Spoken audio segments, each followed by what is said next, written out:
সুনানে তিরমিজির 1441 নম্বর হাদিসের ভিতরে আসছে, এখানে আউফ ইবনে মালিকিন আল আশজাঈ রাদিয়াল্লাহু তাআলা বর্ণিত, তিনি বলেন রাসূলুল্লাহ সাল্লাল্লাহু আলাইহি ওয়াসাল্লাম বলেছেন, আতানি আতিন মিন ইনদি রাব্বি ফাখায়্যারানি বাইনা ইদখিলা নিসফাহু উম্মতি আল জান্নাহ ওয়া বাইনা শাফাআহ ফাআখতারতু শাফাআহ ওয়া হিয়া লিমান মাতা লা ইউশরিক বিল্লাহি শাইআ।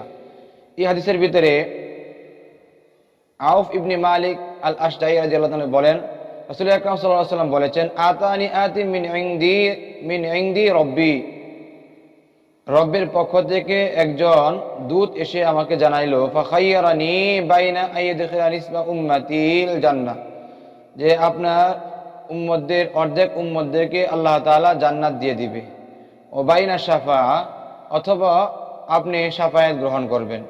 এখন আপনি কোনটা গ্রহণ করবেন?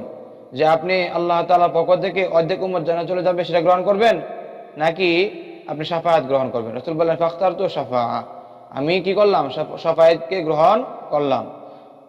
কাদের জন্য? ওয়াহিয়া লিমান মাতা লা ইউশরিক বিল্লাহি শাইআ, যেই ব্যক্তি মৃত্যুর সময় শরীক করে মরে নাই, শিরিক করে মরে নাই, তাদেরকে শাফায়াত করে আমি আল্লাহ নবী বলেন আমি তাদেরকে জান্নাত দিয়ে দিব।